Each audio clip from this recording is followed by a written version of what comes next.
Let's go, Brandon. Let's go, Brandon. I still don't see it up on YouTube.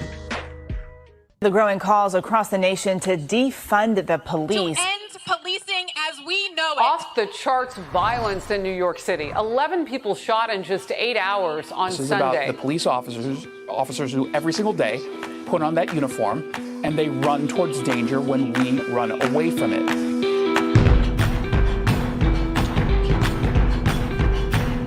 What's going on, everyone? Guns up. Giddy up. Let's go. We are live from across the freaking country. I Spread am out all over the place. Phoenix. You are in Clayton, North Carolina, I think, maybe still. And our very special guest, Sean Matson. Welcome to the show. Where are you at right now? Virginia Beach. Oh, I thought you were going to tell me it was like some secret bunker and you weren't going to disclose your location because, you know, Navy SEALs and all. Well, Virginia Beach is still big enough, so we're good. Yeah, man, that seems like a if you're not in San Diego, you're in Virginia Beach if you're a Navy SEAL. Is that like an accurate assessment? Yeah, I mean, really, those are the only two bases. I mean, there are other base locations, Hawaii, for example, but there's a just small unit that's out there in Hawaii. And then, I mean, we have other units across the globe, but for the most part, the two headquarters where main group 1, group 2 fall in place and all the teams are, you know, Virginia Beach and San Diego. Nice. Well, the good news is for you guys that are listening or watching right now is normally we break for ad reads, but this is one giant ad today. It's just one. This show is Cardo Max. This is no longer failure to stop. This is the Cardo Max podcast coming at you live from a Navy SEAL bunker in Virginia Beach. All right. So, guys, first of all, let's go, Brandon. Let's go, baby. Man, that escalated quickly. That's the first time I just remember. So we made these shirts, Let's Go Brandon, with the NASCAR logo. And Bolster Media helped us out with that. And we did like what was the other one? It was FJB with the G.I. Joe and it said Real American Idiot. And I just got a call from Alex this week and he was like, dude, you got to follow the sales on these shirts. And I've never followed sales on anything my whole life except my rum. And so he gave me this link and I look up and it was just incredible to see like thousands of people on our website at one time and being able to see like around the globe where they were at and everything. It's really fascinating to me. It's pretty cool 2 days. It was cool. Who knew what would unite all of our listeners? The Wolf Pack would be Brandon. It's crazy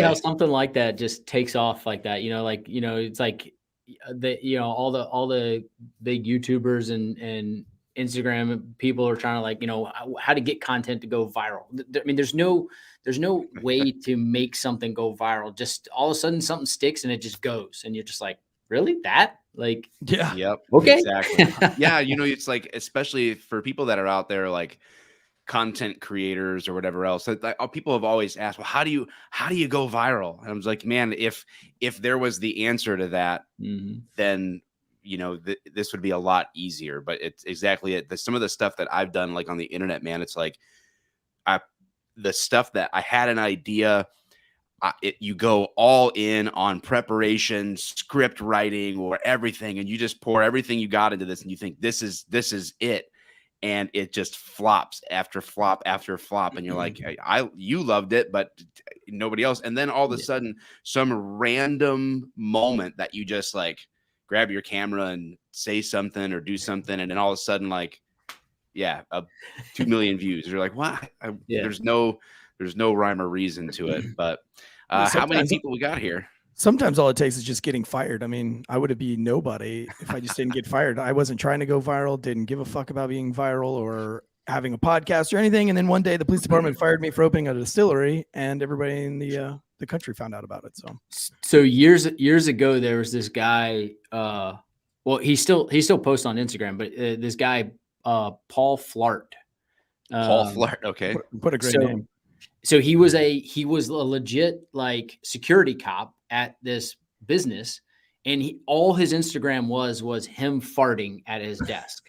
And I mean, and he would like talk about it and be like, that was a deep throated one or whatever, right? And his name was Paul Flart, and someone sent it to me, and he had like 2,000, 3,000 followers on Instagram at the time, and I was like, dude, I love your page. Like, this is absolutely hilarious. Like it just the comedic, comic relief that you can get from this guy, and he was just like all about it. Well, he, all of a sudden, like that week, so I reached out to him, and then that week his page just went viral, and he got like 100,000 followers like instantaneously, and then he got fired like 3 days later and videotaped he disgraced the security badge. Well, yeah, basically his employer was like, this is, disrespectful. Like, you're using company time and blah, blah, blah. And he's like, I'm not like making any money off of it. You pay me $7.50 an hour. Yeah. I mean, I'm making $10 I sit an here hour for 8.5 hours in the dark. Yeah. Watching no one come and go from this lot, and I park sometimes. Yeah. So anyway, he but that video of him doing that also went viral, and then he gained another and so I don't know what his page is at now. I think the last time I looked, it was somewhere 150,000 followers. But yeah, that's all he does is just farts on it, and it's hilarious. I would love to. The favorite account that I have these days on Instagram, I don't know his name. He's from Italy. He's a black dude from Italy, and he's the guy that he'll do like my camera's all weird. Like he'll find a viral video of product or something else and people having problems, and he like just does it and then like puts his hands out like, what the heck? I saw an article about him. He's like one of the he's got one of the largest like TikTok followings and something like that. And it's massive. He never says a word, right? It's just like, there it is. Yeah. So. And then we had I was trying to look it up on my phone. I can't find it, but my wife got me hooked on it. During COVID, there was a cowboy museum, and it was closed. So the security guy, he's an old cowboy. And so he would walk around the museum, and he's like, they told me if I'm going to be paid, I got to do some like this social media stuff. So #cowboy boots and buckle. And then that's it. Yeah. And he would do it like every day. And he would pick a piece of like an artifact or something, and he didn't know how hashtags work, so he would just say hashtag, and it was funny, but it was fun to watch it. But you like sit back and you're like, damn, like this guy made it in this world by doing that. It's interesting. I think you can overthink social media for sure. You just kind of got to be yourself and do your thing. Focus on whatever it is if you got a business or if you're just smoking and joking, whatever it is, just be you, just do it consistently over time. And the people that like it will see it and enjoy it. And that it is what it is. You can't control it. That's for sure. Now you got pretty popular. Like the number of people you have does not, especially from a business standpoint, right? The number of people that you have does not directly correlate to revenue either. And I think people lose sight of that because they're just like, I've got to have 20,000 or 50,000, 100,000 followers to be successful. And it's like, you try so hard to get that number up. And really the only number that matters to anything is getting over 10,000 so you can do swipe ups. But exactly. That's it really. I mean, but it doesn't correlate at all to the dollar amount you make. Yeah, for sure. It's like, there's a lot of people that I've met in this like social media game that have a lot of followers, but they have no steady revenue from anything. Mm-hmm. It's just, it is what it is. And then you've got other people where you're like, well, their social media account's not that great. And then like you get to know them and their business is like super successful and they're doing really well with their stuff. And it's like, man, it's definitely a misperception of how social media translates into success that people would normally think about as far as like financially or Yep. whatever. I also just had a Navy SEAL moment. I'd like to think that my training kicked in when my laptop said that it was about to die. I skated across the hotel room. I did have some shorts and socks on the floor. I avoided successfully and unplugged one device and plugged this one in time to save the show. So it was very harrowing for a moment, but we're still here, guys. Just give me your address. I'll write you up for a Bronze Star. Thank you. I would like it to get the Double Eagle Award. I don't know what that is, but I would like. Can we just make a Double Eagle Award so I can pin it on my chest with valor? Yeah. We gotta get your hair. We gotta get your hair game a little stronger though if you want to be on Navy SEAL status, because you can't be a SEAL unless you have great hair. We should. What's your hair like? You got good hair, Sean?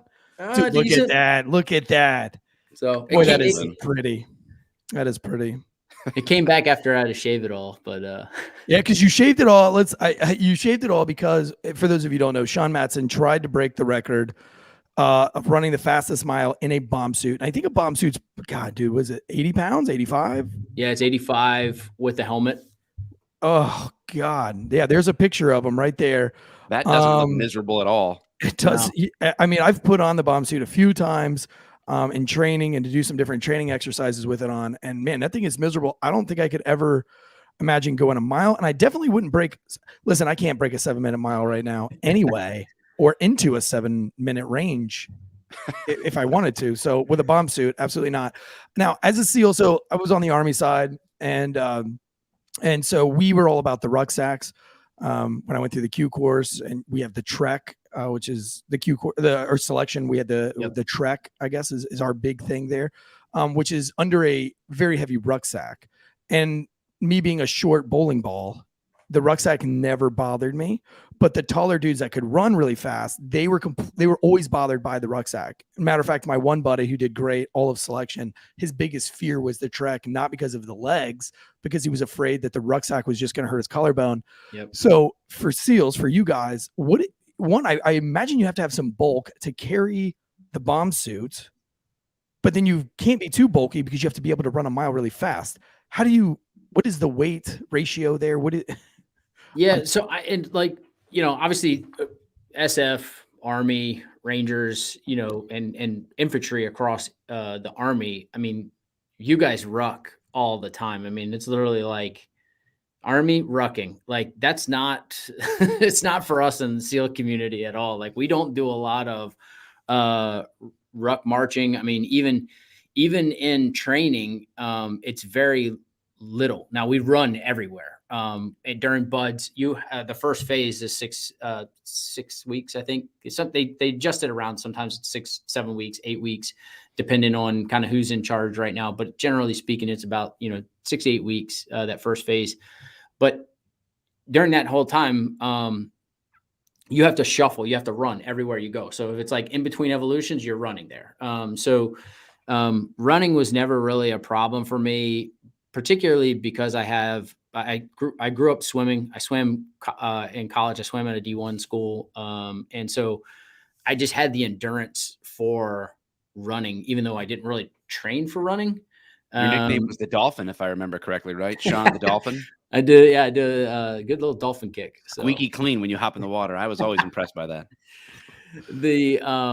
So I always just had that endurance that carried over to running, even though, like I said, I didn't really train for it. My fastest 1.5 miles was senior year in high school. I ran a 7:47 1.5 miles. Whoa. And that was for one of my like pre-test for buds. Now that was in regular shoes and stuff like that. It wasn't in boots, but right. I worked to just get out there and just go fast while maintaining, in my endurance.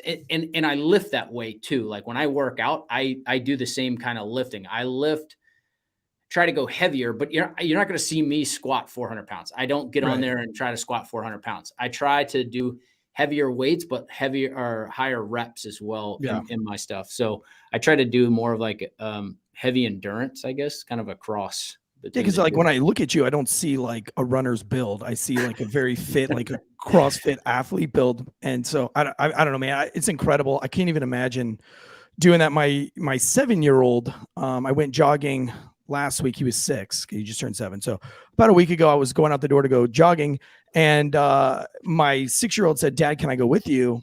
And my wife was like, "No, honey, you're too young and you can't keep up." And he was like, "No, Dad, I can keep up." And I was like, "Damn, you know what? I don't want to tell a kid no." So I was like, "Well, I'll just take him for a short way." We ended up doing the first time he's ever ran, didn't even have running shoes. We ended up going 3 miles. The next day he woke up, wanted to go again. We did 4.2. Yesterday we did 6.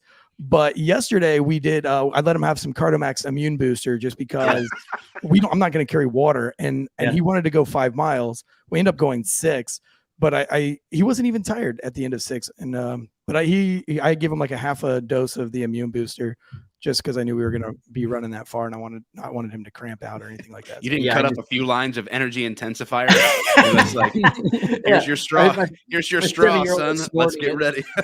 But yeah, we did a 12:20. We did 6 miles at a 12:20 pace, and he could have kept going, and I was dead. I was absolutely wasted.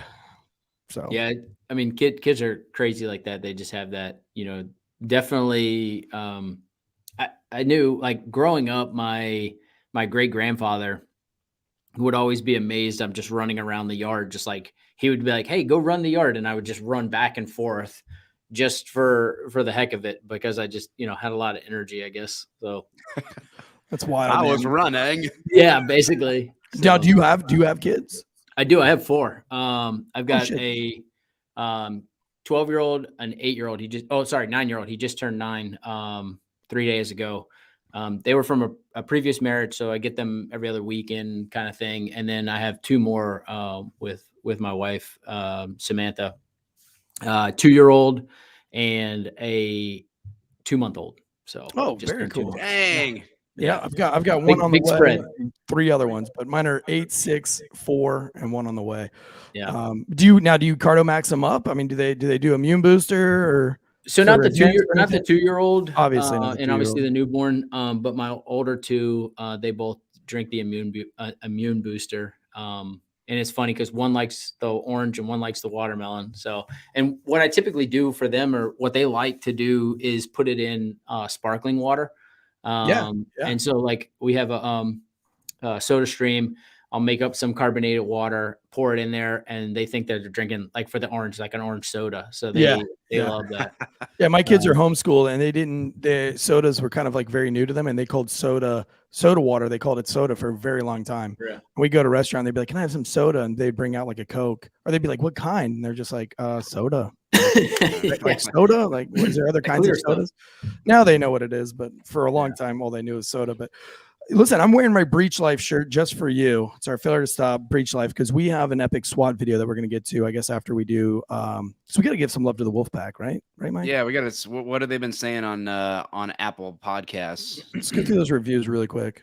Shaggy 8731 says, "Defund this, baby. By far the best of my Fridays.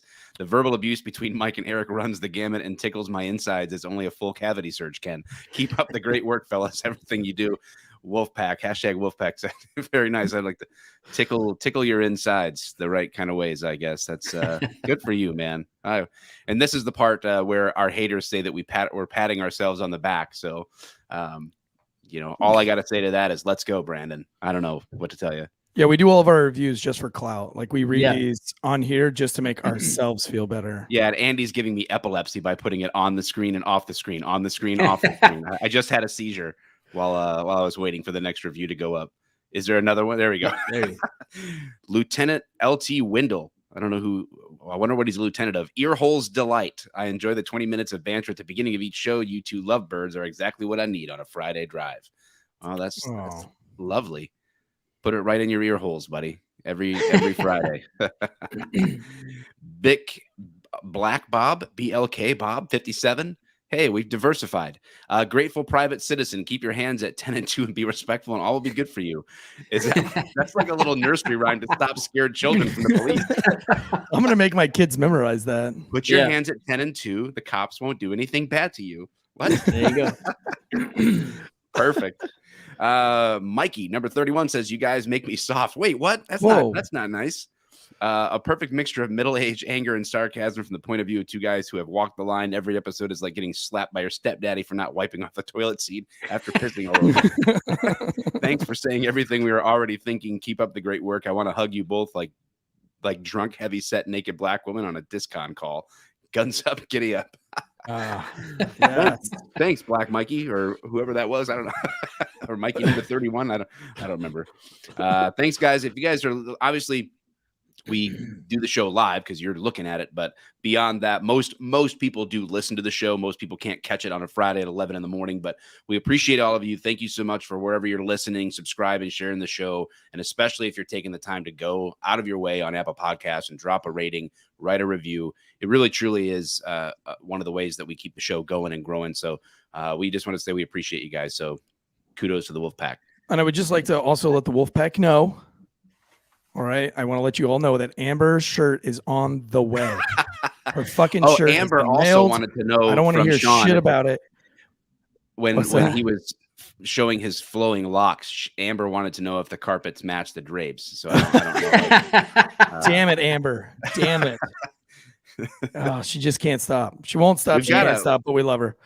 We can't have anybody this good looking on again for weeks because then it just overshadows us so much that we lose all of our momentum. Yeah, I finally got Amber's t-shirt out. Amber has been Sean. Amber's been like a day one listener. We pissed her off the very first episode. I pissed her off. Well, I made her cry. And then I said, like, look, Mike's a dick. I'm gonna send you a t-shirt. And then like we got this whole swag thing. We didn't do swag before, and then we get this company, and then we didn't like the stylish shirts. So then we had to order new shirts to come in, and then we had to we wanted to proof them first, and it took like weeks. And for like every episode for weeks, it was like, "Where's my fucking shirt?" Hey, you told her she was gonna get one, so I'm telling you, it's coming. It's coming. Yep. But here it is. I have a question. You mentioned earlier about rucksacking and bomb suit. Is it not every team that's out deployed wherever on mission X, Y, or Z at any time? Do all of them always have a bomb suit with them, or no? So typically that's not a job of a SEAL. That's going to be a job of EOD. Explosive ordnance disposal. So we will have an EOD guy typically attached to your platoon. But then from there, usually we have one or two. It just kind of depends on where things are at and everything, and kind of where you're going as a team, depending on how many EOD guys you get assigned to you from them. So and then they get broken up from there. So your platoon early on, like Iraq, Afghanistan days, I mean, you're basically your platoon would go all together. Now it's getting fragmented out even more. So you might have 4 guys here, 4 guys here, 4 guys here. And one of those guys might be an EOD guy just because that threat is higher in that location. And the other 2, there's not really an EOD kind of threat where you're at. So we try to place those guys, where there's the best use of their expertise. So it's not typically something that team guys are going to be wearing. Yeah, but I mean, are they going to have to sling it somewhere and carry it? Obviously, maneuver that somewhere, or is that? No, we make the EOD guy do it. Just gear. You carry. No, I mean, honestly, we don't have. You can't. We can't also try to carry their stuff because we already have enough stuff we got to carry too. We're humping in radios and computers and other things that we need to go do the mission, that like he has to be self-sufficient of his stuff too. Now, again, depending on what the op is and what we're doing, they might wear a lower protective suit. And they might not have that full get up and then like we might have to call in like actual like an Army AOD unit or something else like that to actually come in and take care of something, or we'll just mark it and avert it. So what got you into running with an EOD suit on? Oddly enough, I saw Is a EOD like female- is EODs like firefighters where you guys look at them and you're like, man, I want to be that one day. I want to put on the No, fire no. suit. No, oddly enough, I saw on social media a couple years back, a female had set the female world record. And I was like, I wonder what the male's world record is. And then I looked it up, and a guy in the UK currently owns the world record for the EOD bomb suit at 724. And I was like, all right, this is BS that a guy from the UK has, the world record for this. So we got to bring this back to America. So if you don't beat that record, 1776 means nothing, Sean. Yeah, basically. Basically. So I just put it out there and sent it out to a buddy of mine, Scott Davison. He runs a group called Burbiz, and they do a lot for veterans. And oh yeah, I've heard of that. Yeah. Yeah. And so put it out to him, and he was like, dude, let's schedule an event up here and we'll host it and, put a bunch of stuff to it. And so had kind of like a military day all set up for it. We had like, different units bring stuff. We had a local sheriff office, the state troopers came in, they all brought different things. And we did a family fun, like 5K. And then after the 5K did an event for actually, running in the EOD bomb suit. And so it's been a great event. We raised money for the EOD or for different foundations kind of geared around EOD people. And so, like I said, it's been a really good event. And so this was our second year this year doing it. Unfortunately, I wasn't able to participate, but the female, Katie Hernandez, she actually beat the female world record. She crushed it like in 10 minutes or something like that, right? Yeah, she really did. I mean, it was nuts.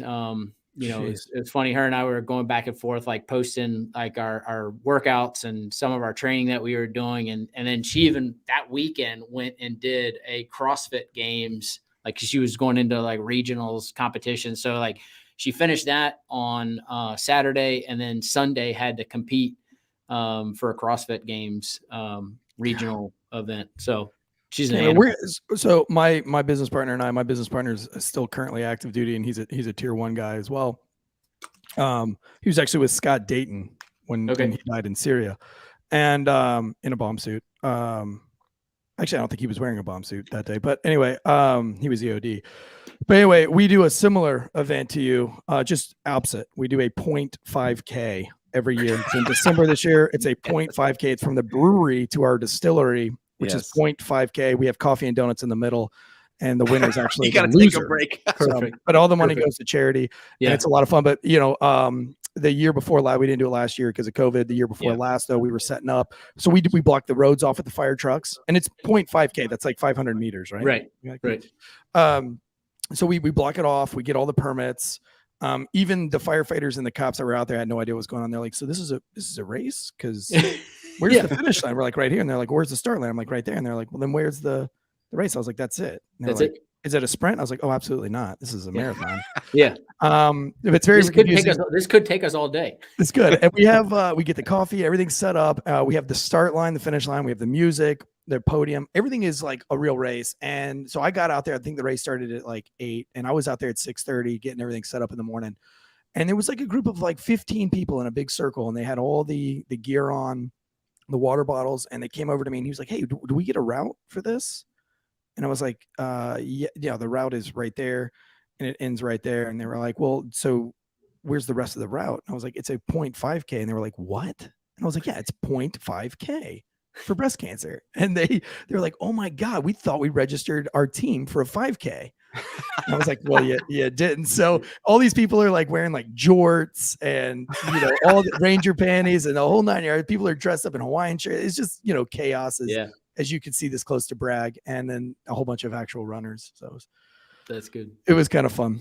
Wow. We're doing it again this December. So that's quite something. I need to come down there for that. That sounds fun. No bomb suits allowed in that one. This is a real man's race. It's a real man's race. Like so Sean, when did Cardo Max or like shifting into business? I mean, you only have, as a Navy SEAL, you have a couple options. You can do a book deal, you can become a Fox News affiliate, or you can start a business. there's a few of you that have the Holy Trinity covered, and but what led you to Cardo Max, and like how do you see that connected to where you came from and where you're headed? Yeah. So my business partner and I actually, his name's Zach. We actually started a company doing military gear and equipment first, a company called Mapbach. And so actually, so if you wear MVGs, so these little devices here allow you to see near and let me get it right. They allow you to open this aperture up. And so you can actually see things from 3 inches in front of your face out to infinity, and you don't have to adjust your MVGs now. So think of guys that are breaching or medics or anybody that has to wear MVGs that has to do anything up close and then try to engage in something at distance. And so that was one of our products, and we've got over 200, almost 300 products that we've brought to the market. And we've been in business now 10 years with that company, 11 years now with that company. We started while we were active as kind of just a side hustle business. And but part of it is to create innovative products and technologies. And so as we were looking at, kind of the supplement space, we saw a way that we could develop a liquid form, knowing that liquids go into your bloodstream better, more effectively. That's why if you have to get an IV, right, they're not going to hook you up to a powder and give you powder. Like, they're going to give you a liquid IV, right? Like that's what that's why they have those. And so we just looked at it and just saw, a need to create something unique in that supplement space, because there's a lot of people that just do the exact same thing that everyone else does. It's a powder tub or it's this or that. And so we started off that in January. We started shipping our first product. And so everything's a liquid. Everything's in these, single packets that you add to 20 ounces. And so we've got an immune booster. We've got an energy intensifier, which is like a pre-workout. And really just kind of like if you're not using it for a pre-workout, you can use it as like a midday pick-me-up. And then we have a recovery accelerant that also has some help and benefits for mild TBI, traumatic brain injuries stuff. So a couple of the active ingredients in there. And we're getting ready to launch a hydration line as well that will be same form factor as this. So again, just saw a need and portability. When you say hydration, it's like, I know there's a few different products out there, like hydrogenated water and different things like that. So like, how does like just increasing the absorption of like water into your system? Yeah. And so it's going to be, it's just packed full of electrolytes. And so it's going to hydrate you faster than regular water. But even compared to other hydration type products, they use sugar as the vehicle to get the electrolytes into your bloodstream. We were able to cut the sugar out, so keep it sugar-free, calorie-free, because it's already emulsified into that liquid form. So your body doesn't have to try to process that powder. It doesn't have to figure out now, what am I doing with these dyes and colors and everything like that are put into it. And you have to use sugar to get it into your bloodstream. Ours is already broke down. It's already in that simple form. You're pouring it into a water. And so then when you take it, you're basically getting an IV, just not in your, through a needle. You're drinking it. Which we love it because cops, much like privates, they suck down Monster energy drinks like 3 a night. The energy intensifier, I wish I had that when I was a cop. I was never into the Monsters, but my rookies, because I was a training officer, but I was a field training officer, so I had a rookie ride in my car for 9 weeks all the time. So, I would watch them suck through their Monster energy drinks. I tried to break down what they're paying for the Monster energy drinks. It would have been great to say, like, look, dude, Cardo Max is like a fourth of the cost of that, and it's probably not going to clean your insides like it would clean a car battery. But it is a great thing for cops, because every cop on night shift has to have something to keep them up. And that was me. Like, I would start with talking about the reviews, I mean, we've already seen, the guys using the Wolfpack code already, and, they're getting their next, I think it's 4 orders for 30% off with that code.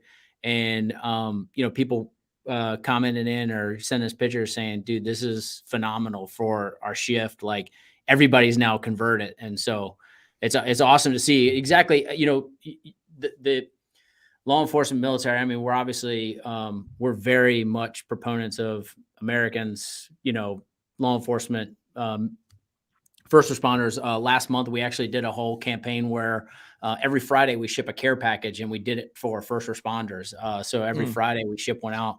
And I got in trouble with, I guess it was a nurse practitioner or something, because she was like, "We didn't include us." I was like, all right, listen, it's like, I'm not going to list like everything. Is like, we put like first responders, nurses, firefighters, like, what else do you want? And they're like, we're a caregiver. Like, okay, sure. Them too. Like, we'll, like everybody's a first responder. Dude, it happens. Dude, on the internet, man, you'd be like, we just really want to show our support for, I don't know. You could say like, we want to show our support for dispatchers. And then you got somebody going like, well, what about this? It's like, well, I mean, like, I guess what am I supposed to say? Every post is to support for everyone. Like our whole, I mean, we're probably onto a great brand. It's just called like Celebrate Humans. And it's just like, everybody gets everything. For all You're the all time. first responders. Well, in the email, it was like, hey, this month we dedicated, like I said, law enforcement, first responders, firefighters. And we listed off like 5 things in that email. And then she emailed us in and was just like, what about us? You always forget about us. And I'm like, sure. It's nuts, man. So what does training look like for you to ultimately break this record? And when's the next attempt? Yeah, for me, I've got to get better. I'm still having issues. We didn't get to it, but like a week out from the attempt this last time, I got injured and it prevented me from attempting it. Still went up there, supported the event. Like I said, it's a great event. Like, I definitely want to do it again. But I'm still having issues with my leg. And so right now I'm not going to attempt it here this next year in April. I don't think I'm going to be ready enough yet. I gotta figure out what's going on. I gotta hopefully get some therapy done and things to fix it, because I actually haven't been running at all. I've been doing like elliptical or the assault bike or other things like that, just to keep cardio, or swimming. But I haven't been able to run just because my ankle still feels like I'm running on like a sprained ankle basically the whole time. And it doesn't feel good. So I don't want to then try to load it with 85 pounds. Well, Tansey's going to get his massage therapy certificate. So when he gets that, then maybe he can just come on down or up. I'm trying to think of my geography there. While you're down, the rum will really make all that feel better. Our rum really does. It's an immune booster as well. It kills a lot of the COVIDs that are just right in the front of your mouth. The media is not telling us this, but I was cured from COVID 3 times for Tansey's rum for sure. It kills everything on the spot. It kills everything. It's like chemotherapy. It just kills everything good that you had in your body. But hey, listen, Sean, we're going to get down to this SWAT breakdown. We've got a really cool video that we want you to look at from a Navy SEALs perspective. But we've got some sponsors that pay for this shit show. So let me go ahead and break those down, and then we're going to jump into some high speed action without a EOD suit. So we'll be a little bit faster. But ghostbed.com. They've been a loyal sponsor with the Drinking Bros. We are a part of the Drinking Bros network. But they've been a loyal sponsor for 5 years, man. We love them to death. Everyone raves about them. Super comfortable mattresses that last forever. And our favorite part is, Mike, they're made in the good old USA. Nope. Let's go, Brandon. Not going to do it today. Not going to do it today, Mike. 16 weeks. 16 weeks. We still can't get that right. Every mattress has a 20-year warranty. You can try them out for 101 nights, not 98, not 99, 101, baby. If you don't like them, you can send them back, but you won't. Every mattress has a 20-year warranty. One of our favorite parts about GhostBed is that each mattress has that cooling technology. If you're here in North Carolina, I know Virginia gets hot as shit during the summer, Sean. That cooling technology, you got to have it, baby. It's like the cool side of your pillow. You get hot at night, you flip the pillow over to the cool side. When you have a GhostBed or a GhostBed pillow, you got that cool side all night, baby. So you can stay hard while staying cool. Ghost Bed offers bundles, so you can get everything you need. You don't even have to really think about it. Just choose from their 4 mattresses. Pick your bundle, whether you just need a mattress and a frame or you want it all, like the cooling pillows and the sheets. You can get the best bang for your buck, baby. Right now, GhostBed is offering a flash sale. I don't know how they stay in business with these kind of deals. 40% off a GhostBed bundle where you get the mattress and the adjustable base, or 30% off everything if you use that code Drinking Bros, ghostbed.com/Drinking Bros. And you can buy a mattress $35 a month. That's if you have my credit, $35 a month. 0 down, 0% financing. Made in the USA, 15 massage modes, 0 gravity, 0% down, 0% APR. What are you waiting on? Ghostbed.com/Drinking Bros. Next up, kids, we've Sleep got, so good, it's scary. That's a Rossism there. By the way, I see that's why Ross does that. Next up, kids, because you have to switch between your ad reads. You have to bring them up, and then sometimes your ad reads. Ross is going to be so impressed that you're studying him and how he does ad reads, and that you're just you wanting to step into that role. You got to go to the best. You know what I mean? He definitely has the ad reads down. He's been doing it for how long's Drinking? Been doing it for 10 years. I'm 16 weeks in. Go easy on me. I'm just kidding. hey, this is 17th week. You got it. We got it. Raycon earbuds, man. Listen, I love these Raycons. Matter of fact, my son, when we were going on our run, I put one in my ear and one in his little ear. And the way you can do that is because they have these little tiny rubber tips, these gel tips that they fit. Swap them out. It's to protect your ear holes. It's rubbers for your ear holes. It is in all sizes. So, I mean, they'll even fit my 6-year-old and they'll fit me. But there's so much going on in the world today. Whether stuff that you're excited about, like Failure to Stop podcast, with Sean Matson on today, or stuff that you'd rather not think about. We know what kind of things you don't want to think about, but you can always control the vibes out there, and you can always control them in your head. Raycon, put on your favorite podcast, put on your favorite music, whether you use them to pump yourself up, wind yourself down, work out. Raycons are my go-to on the go audio. I love these things, man. They are phenomenal and they're way better priced than everybody else. The new everyday earbuds, they feel great. They sound better than ever with an improved rubber oil look and feel. The feel of these things is they stick in your ear. I jog a lot with these things and I get really sweaty because I'm short and stubby. So I sweat a lot, but they never pop out. Those little gel tips keep them sucked right in there. And they're impressive. The bass on them is incredible. You get 3 new sound profiles to make sure everything you're listening to sounds the best. So you got pure mode for podcast listening, balance mode when you're listening to rock and heavy metal, and then you got bass mode when you're trying to get that thump on. There's also an all new awareness mode. So when you're running down the road, you can hear your surroundings. 8 hours playtime, 32-hour battery life. That's obviously my favorite part about Raycons is I never have to charge them. It feels like, and they never just die on me. They got a built-in mic so you can take calls with them. They start at half the price of the premium audio brands. They sound just as good. I think they sound better, to be honest with you. Raycons come with a 45-day happiness guarantee. Listeners get 15% off. BuyRaycon.com/Wolfpack. That's BuyRaycon.com/Wolfpack. Get that 15% off. BuyRaycon.com/Wolfpack. And of course, we got you, baby. We got Cardo Max today, and you can go to the promo code there is Wolfpack, all capital letters, and we'll talk about that in a little bit. But look, Sean, have you worked with a lot of? You can also put lowercase. It will work. Oh, really? Just don't misspell Wolfpack. So do people spell it like the German way with like an E, like Wolf? Wolfpack. Wolf. I ordered my Cardo Max with the Wolfpack, and I didn't get it right. I always want my immune booster. I feel like I'm dragging today. I need an immune booster.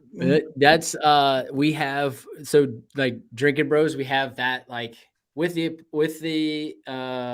little apostrophe. We've got it without. We've got it, ing. Like you have to load it in there every different way because you get people like, this code doesn't work. It's like, yes. I had this major reach out to me yesterday. You don't work. It's a good thing you probably run this business because I'd be like, you don't deserve immune booster. Fuck you. You can't spell. Stupid. Go off in a corner and suffer with no energy or immunity. We met this major at that golf event. He has one leg and he lost his leg in Iraq. And and he's just an intense dude, man. He is so intense, very hyper. And I guess I gave him my number, which is great. I didn't know, but I got a call from him, and I immediately, without even knowing who he was, knew it was him by his voice. But he was like, "Eric, remember I met you. You're with the Drinking Brothers." And I was like, "Yep. The Drinking Brothers is that's who I'm with." So hell yeah, brother. And he's like, "Do you got Ross's number or Dan's number?" He was on Fox News. "You got Dan's number?" I was like, "Oh, damn it." Thought I was cool, but no, I'm not. Not that cool. Here's this piece. Have them sign this for me, will you? He's like, "Can you share that number?" I need to share it to him. I forgot to do that yesterday because I'm a real piece of shit. But Sean, did you ever work with SWAT teams? They ever train with you guys? Did you guys ever cross train together? And as well as like HRT. So we got to work with some HRT guys as well. Yep. I know coming from Raleigh. So hold on a second, because I'm gonna clarify that. So when you say you worked with them, does that mean like would you guys be contracted, or you individually contracted to go to a police department? Like, hey, we're bringing you guys in to train us here, or they would come to like a facility you guys have and like be there for a week or something like that, increasing their skills or training, or how did that work? So both really. I mean, so there was opportunities, like did both on the federal and the local level. So like presidential details, got to do a couple of those where went and worked with their CAT team, the crisis action team, FBI, HRT guys. So again, just, sometimes it was going up to their facility and train. Sometimes it was coming down to us. Sometimes we would go to the same like negotiation courses or go to interrogation courses with them. And then, like I said, even at the local level, just even working with like a local PD, going to their shoot house or inviting them to ours, and then running through some tactics. So. Yeah, I think it's for like a lot of citizens, and me coming from the military, a lot of people always ask me like, what do you think about the SWAT teams and versus the military? And we've actually had on the show, people actually say in the comments on YouTube or something, who's like, "Oh, police officers should go through Navy SEAL training." Remember that one, Mike? And we were like, "Well, that's yes, that would all be cops ridiculous. Should go through Navy SEAL training." Yes, that was one of the like, comments. How many cops you want? 7? Yeah.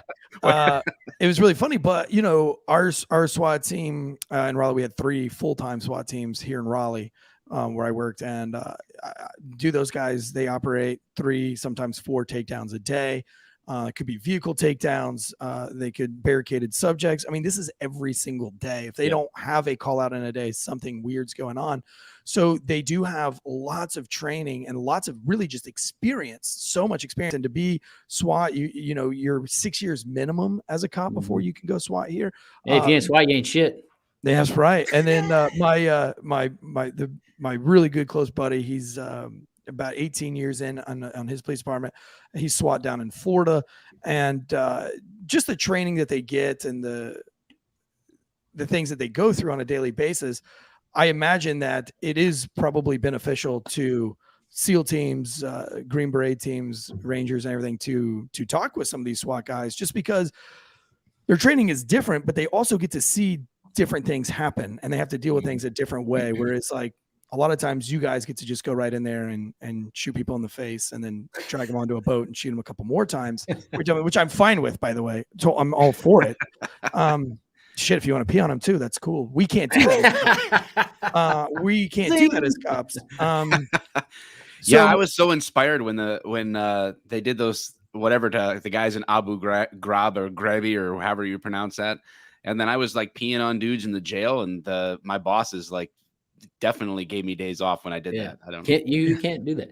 Yeah, no, it's always good to cross train and like you said, like for. Like again, I got some good buddies of mine back in Richmond and other places that are SWAT, full-time SWAT. And I know that there's sometimes different tiers for guys. Sometimes they kind of go back and forth. So, like they're part of the SWAT team, but they still have to patrol still. And so they only get to do it every now and then. But ours are all call out around here. Like Detroit has a full-time SWAT team, but most of the other surrounding areas, they'll have clusters of like Western County guys or whatever and it's just you get called out. You could be like on your way to a domestic, and then like, hey, turn around, you're headed to some other incident, and then you're just suiting up and go into the SWAT situation. Yeah. And so, yeah, definitely, the number of incidences that they get to see in a day, completely different than even what we would get to, like, even in like Iraq, I mean, like, you might go on 1 or 2 missions, typically like, 1 mission a night. And yeah, you're doing multiple, takedowns maybe in that night, but that's it, so when you see some of these guys that are doing 3, 4 of them in a day, you're like, holy cow, like that's legit. And then also opposite, like when we had when I did the presidential detail, like I was talking to their team leader and I was like, so with these tactics, how many times have you guys been tested? Not thinking. And they were like, well, none. I'm like, well, how do you know that this works? And he's like, we don't. And I'm like, I guess you're right. Like, I mean, when was the last time that the president has been, like where like the crisis action team was set out to go, really do something? And I'm like, man, it's so different, that mindset, because they're all playing, not all, but a lot of times they're playing theory with each other. Right. Like, yeah. And I was like, man, like that is a totally different thing to think about when they're coming from it. They're like, they think that this tactic is going to work, but like, they don't know. It's like when we talk about the Texas, where the active shooter barricaded himself up near the parking garage, and they were like, you know what, fuck it. Let's get the bomb robot. We need a new one anyway. This one sucks. Let's load that shit up with C4, fucking drive it in there, and let's blow this motherfucker up. Which I thought it's the end of the fiscal year. We need another one. We need another one. And I thought that was a great idea. I know a lot of people had problems with it, but I, for one, I do not. Explain it to me like I'm 5. Okay, let's say mommy and daddy give you a bomb machine. So with the equipment, and that's been a lot of talk, right, in the police realm and the citizens realm, is that they say that, the SWAT team guys look like Navy SEALs, or they look too aggressive. And I will agree that there is a fine line between looking too aggressive and not. But I also know that there is sometimes these things need a purpose. I personally don't feel SWAT teams should be wearing lots of multicam. Why do you need the multicam? Why do you need the the concealment of multicam? Except your snipers should probably use it. But I think that SWAT members, I think for functionality, when you look like a SWAT team member, it says something to the person behind the door. And I think with a lot of things in the video we're going to show you now, that you cannot look too aggressive as a SWAT member. Now, as a SEAL, you want to look like a fucking demon, and that's great, right? Like a green-eyed devil. Let's do the face paint. Let's do a little handprint like you're a fucking Native American. You're going to scalp some dudes. That's fine. Because those guys need, right, yes. Because those guys need to know that you're going to do heinous things to them. But SWAT guys, they're not. That's not what their role is. So the video we're going to show you here, I think, is a great SWAT breakdown. It just shows you kind of exactly what a SWAT team has access to and how they can act. And as far as the equipment goes, I want you to kind of look at this equipment. Is it too much? Is it too military? Is it for defense? Is it for offense? But I think without further ado, maybe we just go ahead and roll this. And I'll just give you a little backstory on it. It's in Sacramento. And essentially what we're going to have here is somebody that's having a mental crisis. And I hate using that word Monday morning quarterback, but obviously that's kind of what we're doing. I know we're going to say we're not doing that, but it's exactly what the fuck we're doing, right? We're watching a video that happened a long time ago, and then we're really not, because it's Friday. So that's true. Yeah. Friday late morning quarterbacking. So, but yeah, I think there are some things that we can do different, but I'd like to get your perspective on these things. And Andy, if you'll roll that beautiful beam footage.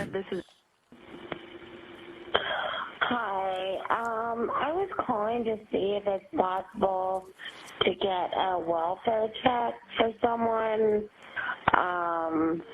Just have received some very strange messages, some disturbing messages, so I was hoping someone could check on this person. Okay, what's the address? It is Of course, they're going to bleep that Redding, Redding Avenue in Sacramento. Police department. No, brother. Get out of here. Okay, I just want. What's your name, sir? My name is Derek Scott Pearson, and nobody is welcome at my house. Okay. You can put on a protection. There are people trying to kill me. Yeah. Last time I was taken by the police, they tried to kill me. You are not welcome here. Please leave. Okay, that's fine. Please leave and please protect me. Hey, okay? They're trying to kill me. Derek, is your caregiver here?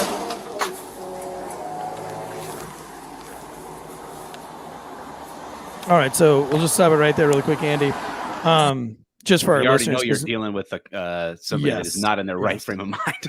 So I know that we have a lot of people that just listen, they don't watch. So what we have here, they're walking up to the house. They're kind of standing in front of the house. One, this is tactically a nightmare, right? Because you have this massive window where he can see everything. He's got kind of a metal door that the cops are trying to talk through. They can't really see. So you see that cop really getting his face into that screen mesh door because he needs to see if that guy has a gun or not. But at the same time, if he does have a gun, your face is right there in that funnel. So that's scary.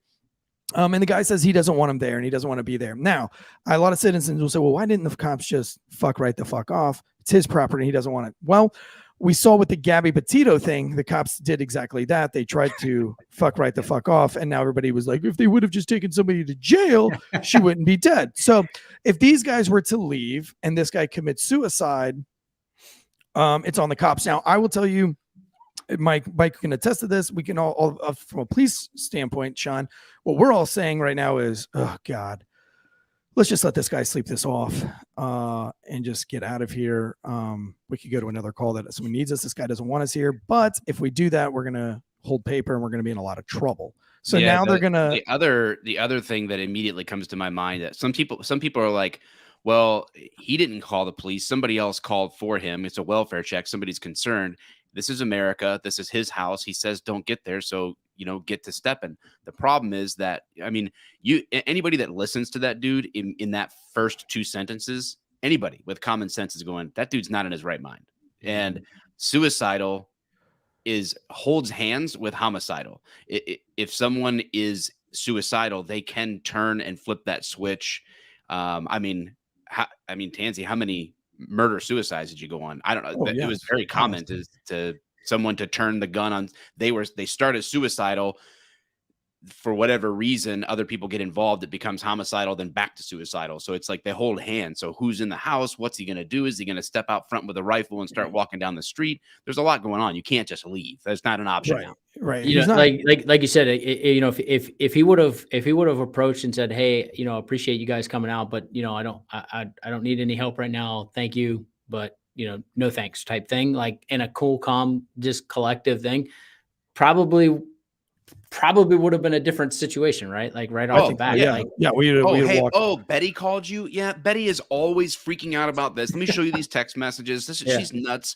This is what's going on with me, blah, blah, blah. And there's clarity of thought, clarity of speech, and an explanation that's reasonable. Be like, all right, cool, man. Fist bump, on to the next thing. Yep. But that's not what happens here. So obviously he's crazy. So the cops are kind of walking. They're going to walk down to the side of the house and they're going to kind of try to come up with a plan. Andy, go ahead and hit that play button.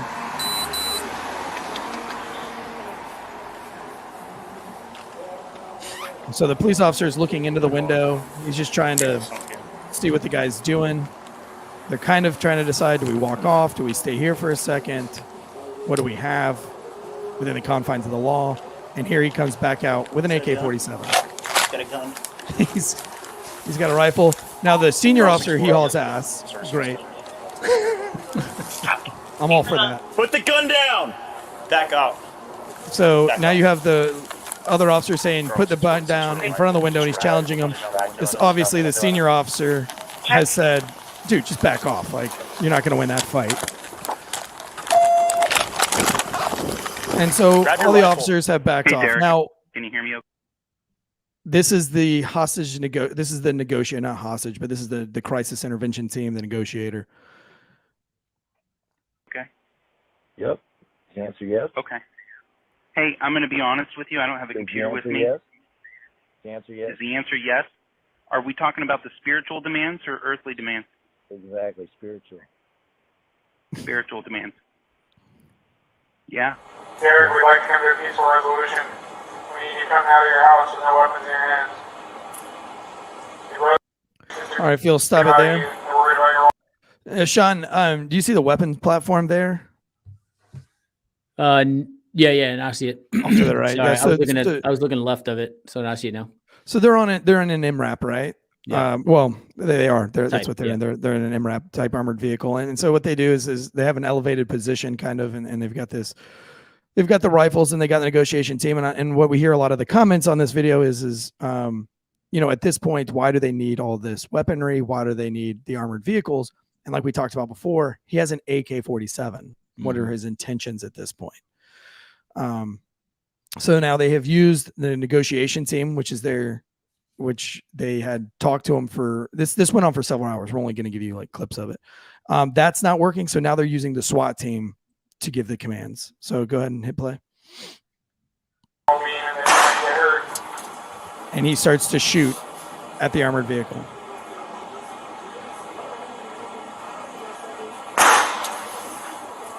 I hit the school.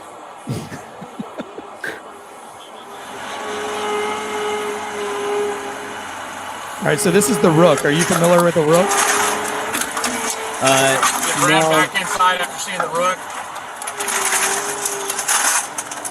Looks like a little Bobcat armor. Looks like an armored Bobcat. Hey Andy, can you pause that? Why do they call it the Rook? I don't know. I've never seen this device. So it's a cat bulldozer. And I'm not sure why they call it the Rook. I didn't do any research on why they call it the Rook, but it's a Bobcat essentially, and it has an armored platform that you can put on the front of it, and so it's like basically like a shield, and you can put 6 operators in full kit behind it, and that vehicle can drive you in. It has gun ports, but it also has a ram attachment, which is what they're using there. It's kind of like a hydraulic ram, so it can push. So they can in, just open the house up and then just drive that sucker right in. Yes, they can if they wanted to. It's Nice. completely armored all the way around. So what they're doing right now is they're just getting a better look into that house. Have you ever seen anything like that, Sean? No, I'm actually looking it up right now. I've never seen anything like that. That's pretty sweet. It's a pretty wild platform. Like back at the first video, or back at the first or the second clip, I guess, where you showed the where he was at the elevated position right when the MRAP type vehicle, right? Like that was the first thing I was looking at. Is like you really, you're in an elevated position, but you also constrict your visibility because of how that front window thing was positioned there. Sure. So you're behind armor, but you also just have no idea what's going on inside now. Yeah, and I mean he's coming from the gunner's turret of that vehicle, so I'm sure there's an entire SWAT team spread out looking at this vehicle. There's going to be 2 snipers that you're going to see here that are on a roof across the street looking in to the garage, and there was one in the house. But here's the difference, I guess, kind of in what police have to deal with for SEALs. That's 2 shots, multiple shots were fired with an AK-47, one striking a school. If that was if you were in Iraq or something like that, I'm pretty sure, correct me if I'm wrong, you would be full fire at that point, right? Or no? It really depends. Honestly, like what the mission was, who you were going after. We do call outs, but I mean, it's a tactic that we started using heavily, especially when, again, depending on who you're going after. If you knew that they were Sunni, typically Sunni were more accustomed to suicide bombers blowing themselves up. If they were Shia, they were less likely to do those type of tactics. So if it was a Sunni person that barricaded themselves, we would probably roll into a call out situation like this. If they shoot at you, are you shooting back into that house at that point or no? Again, it most likely no, just because we don't know who else is in there. Okay. So, and I think it's a good thing for the citizens to know, is that like not just even the military is just, fragrantly just throwing bullets into houses, not knowing what's there. If we were 100% certain that it was only military age males in that house, yes. Okay.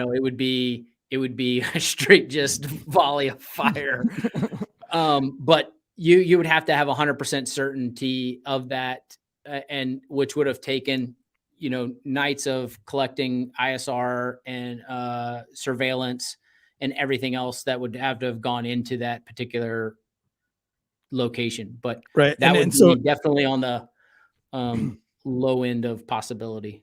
which is funny is because like the movie would portray it is that you guys would be in a hangar, and then you would get a thing, and then you would just run out, stack up, and run through the night and shoot every single person around the corner.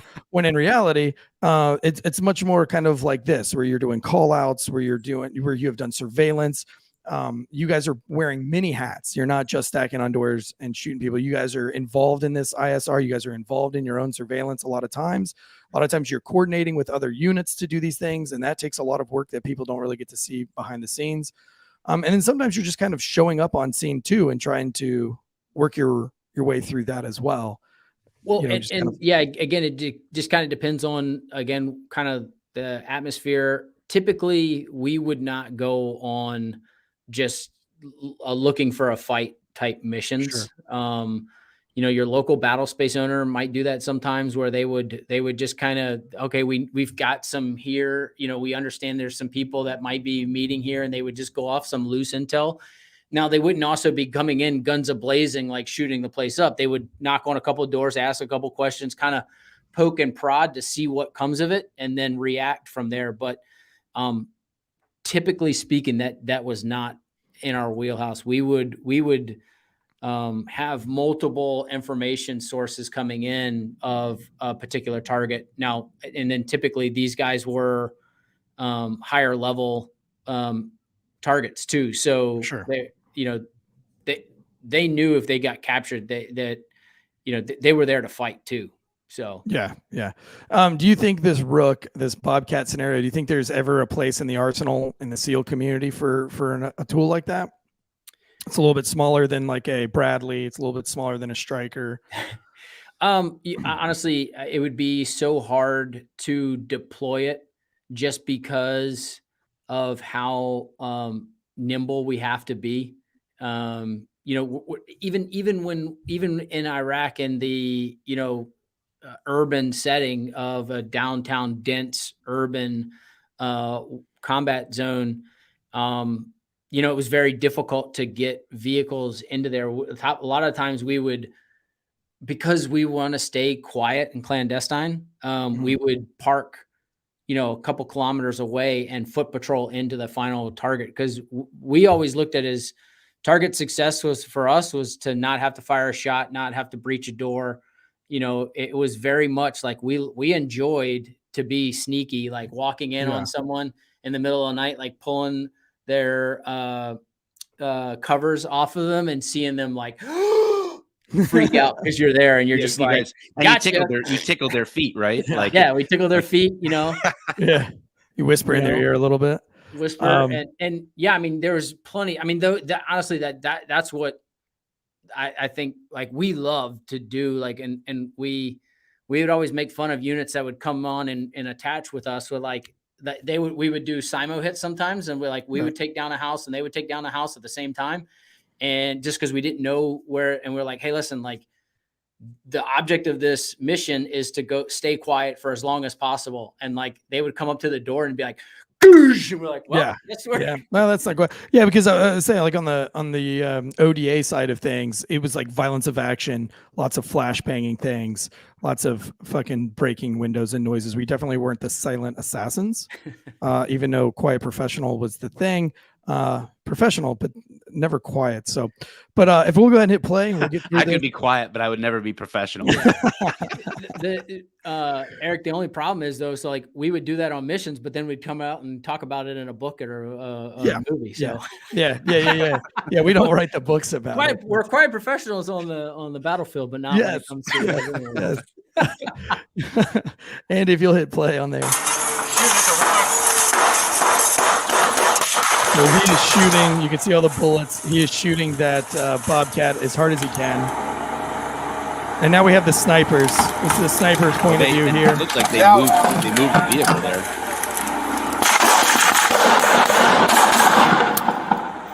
So he comes out the door and he takes the shot at the snipers. Yeah. They shoot him.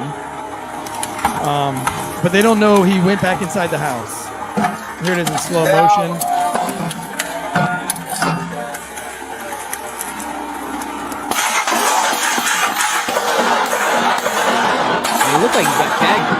Yep. So he goes back in the house. So they don't know if they hit him or if he disappeared back into the house. So they're going to use another tool here. He's out. Oh, we're going to see him get shot again.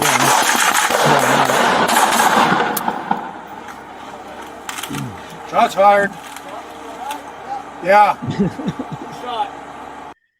So then here we go. They're going to use a drone now. I mean, dude, they've literally brought every Pelican case in the department with all the toys. Yeah. But the drone flyer is incredible here. Yeah. This is. Yep. Oh, So there's they see AK. the gun on the ground. Oh, a little close to that vacuum cleaner. Can't get in that one. So they're just going to go up a little higher here. And now we can see the damage from the rook. It gets in there. There's the body on the ground there. So then, of course, the SWAT team's still going to move in to make sure he's not playing possum, but they're hiding behind the ballistic shield there.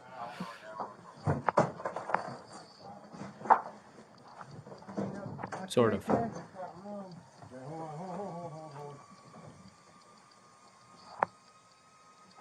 Do you think standing in front of even with you've got the shield and everything like that, do you think they're moving too slow even for this situation, or are they moving at a good pace?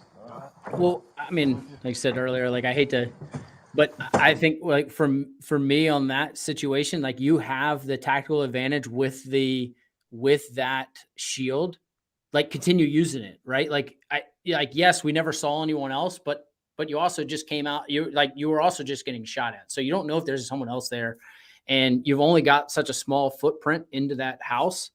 And like, I mean, the guy, you could clearly see, part of that room. And even with having the drone, right. And saying, hey, like we would never go in even on like a device, a drone or camera balls or dogs or anything like that.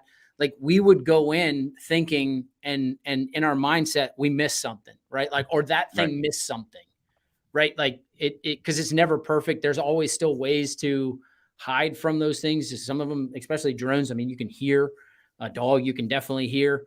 And I'd be thinking like, from my perspective, putting myself in this situation, I'm thinking not just because you learn as a cop, you learn where there's one gun, where there's no guns, there's one, where there's one, there's two, etc. Like you're always looking for the next thing. You don't find one gun and be like, oh, good, we did it. Yep. And in here, it's like, is this dude like, if this dude's off his rocker, does he have some other trap set up? Is there other things going on in the house that are ready for because he's been telling himself the cops are always trying to kill me, so next time they come, if they kill me when they step into the house, then I've got another surprise for him or whatever. Yep. So I'm I just feel like they I don't know, I can't tell if they're being lackadaisical here. Like, no, I don't think they are. I think going slow, fast is fast, right? But slow is smooth and smooth is fast. And I like the way that these guys are talking their way through it.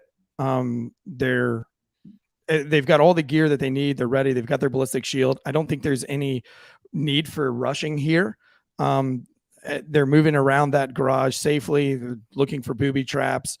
They obviously see a body there. They're also trying to figure out, like, we're not going to go stack into that room. They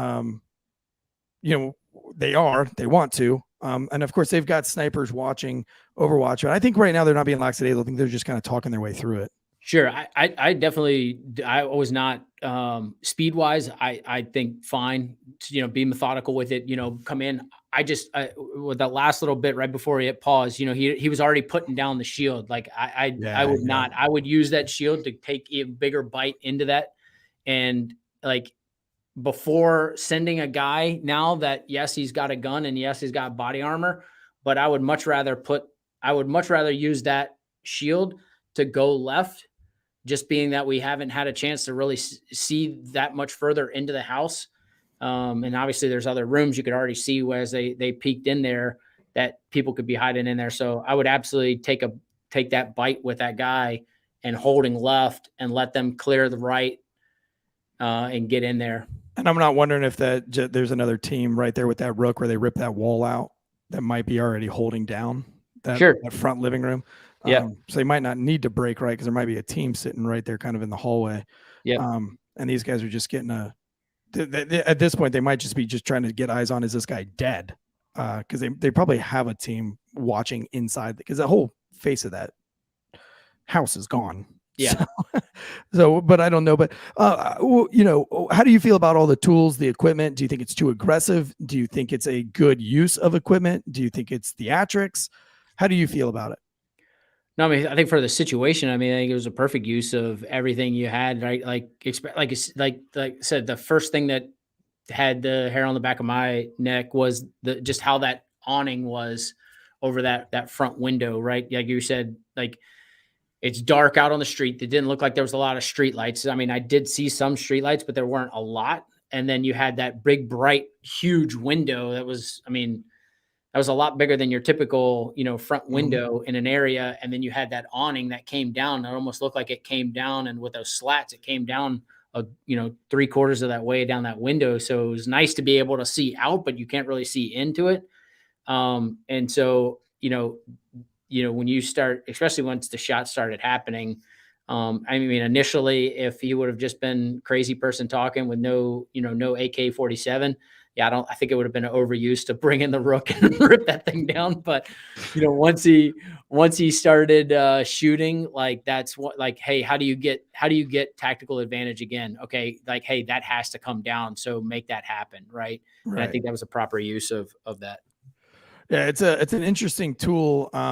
Looking at it, you can get behind the barricade. They can kind of lift you up onto a second-story balcony if you need to.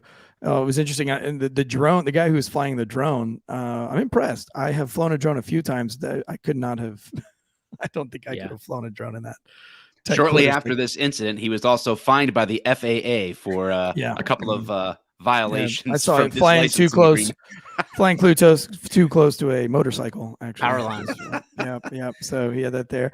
Is this something that the SEAL team guys, do you guys watch other SEAL team videos to learn from them? Do you watch SWAT team videos ever to learn from the SWAT teams, to go over mistakes? Do you guys like kind of review things like that? No, we actually didn't do much. You know, I honestly don't know why. We wouldn't video a lot of things like that. Now, internal training, we would video and we would watch back, but I mean, we do a deep dive and an AAR after action report over it's everything. And, you know, the really good senior enlisted, and thankfully I had the fortune to work with the guys. I mean, they would, you know, when you're done your operation, they would sit us down and say, listen, check all your egos at the door. Right. This is here to make us better. Okay. So go around the room. What did you screw up? Right. Like, be vulnerable. What did you screw up? And it's like, you know, hey, when we were patrolling down at intersection AB, you know, I dropped that threat and calling people out like there. I mean, sometimes like guys got, you know, heated with it, and then there would be a fight afterwards, but ultimately it was to make everybody better with it. Right. Because you go out on these missions and it's never 100%. You never do everything right, but the only way you're going to get better is to challenge each other on something. Like, you know, there would be people challenging leadership. Like, hey, why did you make that call instead of this call? From my perspective, we should have done this, and this.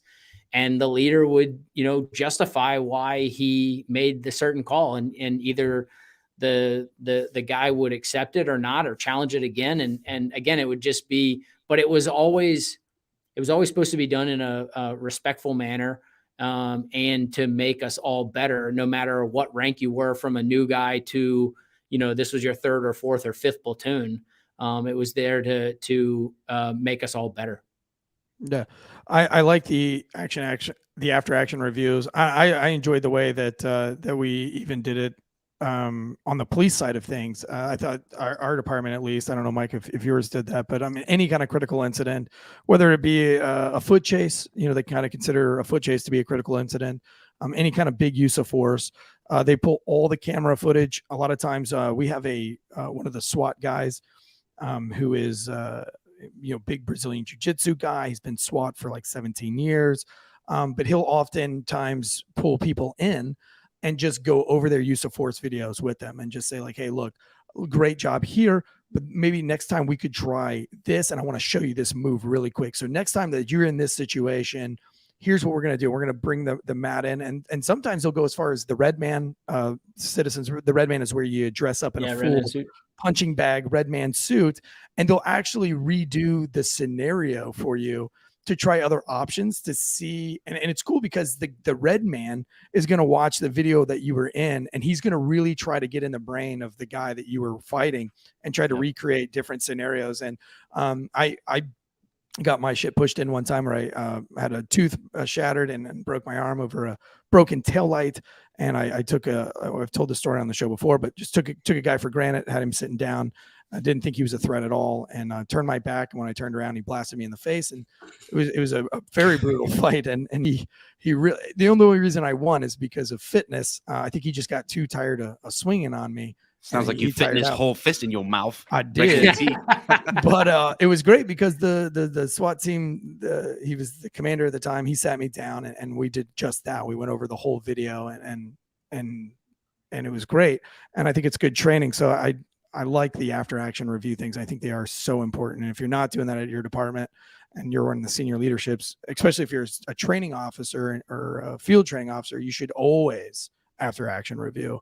Yeah, that's a culture issue at departments. You know, like you probably have some, like we didn't have a standardized process for like debriefs after larger incidents, you know, like a common foot chase and stuff like that happened often enough that, I mean, I don't know, that wasn't really like reviewed too much, but certainly like the higher stress incidents usually that involved tactics, the good sergeants and lieutenants we had would, as soon as possible, like get us all together and literally whiteboard it out, like, oh, hey, here's how we approached, here's, you know, and would ask, what were you thinking, why did you go here, and where can we, if we came into this situation again in this particular neighborhood, like how would we do something different or whatever. And those were always the best of the kinds of bosses you have, because they're making you think about what you were doing, even if nothing went wrong, even if overall like everything was good. There's always ways to sharpen your skills, sharpen your thinking, and look at things from a different perspective. And that's always just making people better cops and better, you know, operators in that sense. Even if you're not a SWAT guy, like when it comes down to it, thinking about how you did X, Y, or Z is super valuable. And that kind of environment weeds out or identifies the guys that don't want to improve, the guys that think they have it all together, and they're the ones that are going to get you hurt because they're not ever willing to improve. They're going to be stuck in their ways, and if they refuse to move in the direction that team or shift is moving in their approach, then they're putting that team at risk. And so it's helpful, I think, from a culture standpoint, to be like, hey, our program is, we're constantly improving, and if you don't want to get that, you know, you're going to have to find someplace else. Yeah, we, like you said, we would go methodical too. Like you said, every step we would literally like, hey, all right, we're infill, insert infill, actions on, like go through everything all the way back to getting back to base, like everything. And so we did that before we changed out of our gear, so that everybody, it was fresh. It was always like the first thing we did. We would get the detainees, we would, you know, put them in their facilities. We do our shooter statements and things like that we needed to do, but no one changed out of their gear until we had that after action report. So it stayed fresh with us. So guys would just be sitting there waiting for, you know, if particular, you know, you didn't shoot somebody or didn't have anything really to do. I mean, you were just kind of sitting in our in our ready room, waiting for everybody to just get there so we could do that. And that was always, like I said, it was critical for us. And sometimes they went long, sometimes they were, you know, a few minutes, because, you know, we had a quote unquote, you know, kind of perfect night where just things all went together. And so it was very little to debrief. And then there was other nights where it was like hours sitting in there and just like, man, Can we wrap this up? You guys suck. I was great. Damn it, Jacob. Does anybody have any granola bars? And then you got the one guy that has a question like every fucking time. Like, all right, anybody got any questions on infill? And the one guy's like, well, yeah, I actually noticed that his shoelaces, and you're like, God damn it. Hey, Joe. so a great one of my senior leaders came up with this, and it made that go away immediately. So he would say, all right, listen, after my hands pass you, we're done. All right. And he's like, last remaining rounds. And he would start on the left of the room and he would just slowly go around the room until he got all the way around. And once it got all the way, and he's like, all right, if nothing else, we're done. And if someone tried to pipe up and say something after he missed, like, too fucking bad. Sorry. Dude, yep. No, you're too late. I love it. Look, just for some of to clarify real quick before we let you go here in the comments. Look, that the negotiations went for a very long time. I don't remember exactly how long that was. I want to say it was like 6 to 8 hours on that barricade there. And these guys, they did everything they could with the crisis it negotiators. Wasn't like the guy was like, leave, and then they're like, bring in the rook. Yeah, no, and I mean, we definitely condensed down like a little bit of the conversation of the negotiation. Yes, this was a very long standoff. And look, he's going to get more tired and more agitated, and you've got to start to make moves. And so they'll discuss those moves, and those moves will go one of two ways. They'll say like, look, we're going to do this, and we're going to find out, that this guy is going to back off, or we're going to do this and it's going to escalate the situation, but we can't just stand here forever. We can't keep this SWAT team here forever. And then also school is about to start. So are we going to cancel all the school, cancel all the buses? The guys are already taking pop shots at the school. So it's not like one of these things where we can just like live and let lie. It's things that they have to progress. It's going to be like whatever the Looney Tunes, how they had the dog and the Wile E. Coyote would switch spots for shift, and they would like they hated each other. They were always against each other, but they would like say goodbye at the end of the thing. That's what it would be like, right? Like, all right, well, we'll see you tomorrow. We'll do this again. Well, sorry about your house. You're going to want to cover that up. The rain's coming in. But so for those of you in the comments that are like, man, they could have, they could have waited that guy out. Yeah, they did. They tried to wait that guy out. It's definitely not like the movies, especially when you got a school that close. You're not going to shut down school all day. And frankly, a lot of times when you make moves, a lot of these crazy guys, they'll give up. It's 9 times out of 10 they're going to give up. This is an anomaly that the guy came out and shot at an armored vehicle with dudes with guns pointed at him. Normal people don't do that. And I thought these cops showed great restraint. Those first shots that we saw fired at whatever armored vehicle they're in, they didn't just start waylaying back into that house and lighting up. They acted like real professionals, and they took those rounds respectfully. But John, we appreciate your time today, dude. We fucking love your product. We love you. Sorry we didn't get to hang out at Cop Week. They canceled it. Yeah. Yeah, that sucks. But in other news, you are going to start your training to run a mile in a red man suit, not a bomb suit. It's going to be a red man suit. And if you can't do it in less time than Sean does it in a bomb suit, then you have to grow all your hair out. You can't shave for 5 years. Dude, I haven't shaved for 5 years. This is like a natural face. That's why I had to get out after 8 years, because they're like, dude, you don't even have you can't go undercover. Look, you can't even get a beard. In Afghanistan, the interpreter, they actually arrested our interpreter, but he was trying to sell me because I had a face of baby. He was trying to make deals. He was like, look, we can kidnap this guy. He's got a face of baby. You buy him, good price, face of baby. He's very pretty. We could rape him. But yes, Sean, we appreciate you, man. And listen, so Drinking Bro Sports Tailgate Legend Show will be tailgating at Duke tomorrow. Monday, I will be doing a tasting with Instill Rum in Jacksonville, Florida. You can follow Instill, a distilling company, for that. On Tuesday, I will be in Orlando. So if you're any officers in Orlando that want to come to the tasting and just hang out, I'll have some Failure to Stop swag with me to throw out, as well as having my rum there. And then on Wednesday, I'll be in Tampa doing the same thing. So Monday, Tuesday, Wednesday, you can catch me there. Mike is in Texas. I'm in Phoenix right now. That's Texas, right? It's part of Texas. One day, maybe, only God knows what Brandon's going to do here. And, Texas and Arizona may combine forces into one giant Texazona. I don't know. Maybe. Oh, that's a cool name, Texazona. Might name my next child that. Come on, Texas Zona. I'd buy Get land on. here now, though. I'd be ready for when it all goes down. You gotta move somewhere. So Damn it, Texas Zona, drink your Cardo Max now. Damn it. Hashtag Cardo Max. Yes, man. And so where can they find you, Sean, on Instagram? We've had your personal Instagram on the screen all day. Where can they find Cardo Max on the old interwebs? So at Cardo Max as well. So we're at cardomax.com is our website. CARDOMAX. Yeah, that's CARDOMAX. We love it, man. Look, we're huge fans of yours. Good luck to everything you got going on. Appreciate it. We're Thanks, doing a morale tour at some point whenever our lives slow down. So we're going to go to some of these hard hit departments that are lacking in morale and motivation. And essentially kind of what we're doing is we'll do a live show and then we'll go to a local bar afterwards, or have the live show at a local bar, and we'll just hang out with the fans, throw out some swag, throw out some gear. We'd love to have you join us when definitely it'd be a good time or something like that. Yep. All right, Sean.